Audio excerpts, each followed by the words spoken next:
બનાસકાંઠાના પાલનપુર સ્થિત લોકનિકેતન સંસ્થા ખાતે આગામી દિવસોમાં પ્રાકૃતિક ખેતીનો મહોત્સવ જમવાનો છે।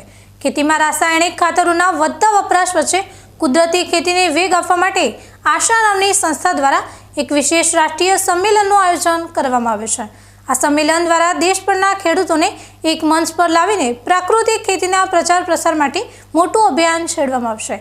આગામી 11 જાન્યુઆરી 2026 થી 13 જાન્યુઆરી સુધી ચાલનારા આ ત્રિદિવસીય સંમેલનમાં ભારતભરમાંથી 100 જેટલા પ્રગતિશીલ ખેડૂતો એકત્રિત થશે।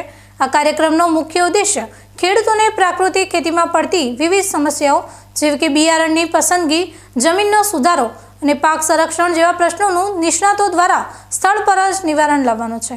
આ સંમેલનમાં ખેડૂતો એકબીજાના અનુભવો વહેંચશે જેથી ખેતી ખર્ચમાં ઘટાડો થાય અને શુદ્ધ આહારનું ઉત્પાદન વધારી શકાય। બનાસકાંઠા અને ઉત્તર ગુજરાતના ખેડૂતોને નમસ્કાર।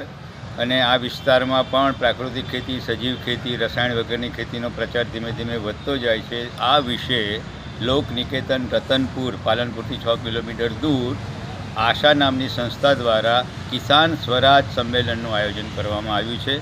તારીખ 11, 12, 13 જાન્યુઆરી 2026 ઉત્તરાયણની પહેલાંના 3 દિવસોમાં આખા દેશમાંથી પદ્મશ્રી મેળવેલા જૈવિક ખેડૂતો, કૃષિ નિષ્ણાતો, રાષ્ટ્રપતિના એવોર્ડ મળેલા બહેનો, આ બધાને આમંત્રણ આપવામાં આવ્યું છે, બધાએ કન્ફર્મ કર્યું છે।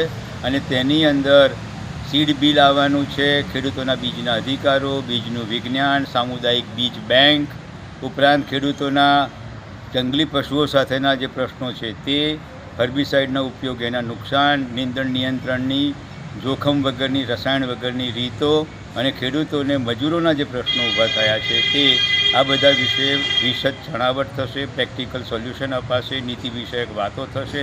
આ ઉપરાંત મુક્ત વ્યાપાર સંબંધી અને જીએમ પાકો સંબંધી પણ કેટલીક ચર્ચાઓ થવાની છે। સજીવ ખેતીના બજાર અને સર્ટિફિકેશન વિશે પણ ચર્ચા થવાની છે। એની નોંધણી ચાલુ છે, 3 જાન્યુઆરીએ નોંધણી પૂરી થશે। આ વિસ્તારના સૌ ખેડૂતો, ગ્રાહકો, નીતિ નિર્ધારકો, સરકારી અધિકારીઓ, વિજ્ઞાનીઓ, યુનિવર્સિટીના કાર્યકરો સૌને આ સંમેલનનો ભાગ લેવા, નોંધણી કરાવવા માટે ખાસ વિનંતી છે। ઘેર બેઠા ગંગા છે, સૌને લાભ લેવા વિનંતી। આમ પાલનપુર ખાતે યોજાનારું આ સંમેલન માત્ર ગુજરાત જ નહીં પરંતુ સમગ્ર દેશના ખેડૂતો માટે પથદર્શક સાબિત થશે। લોકનિકેતન અને આશા સંસ્થાના આ સંયુક્ત પ્રયાસથી ખેડૂતો આર્થિક રીતે સદ્ધર બને અને પ્રાકૃતિક ખેતી તરફ વળે તેવા ગંભીર પ્રયાસો હાથ ધરવામાં આવે છે। આગામી સમયમાં આ સંમેલનમાંથી નીકળનારા તારણો ખેતી ક્ષેત્રે નવી ક્રાંતિ લાવશે તેવી આશા પણ આયોજકો દ્વારા વ્યક્ત કરવામાં આવી છે।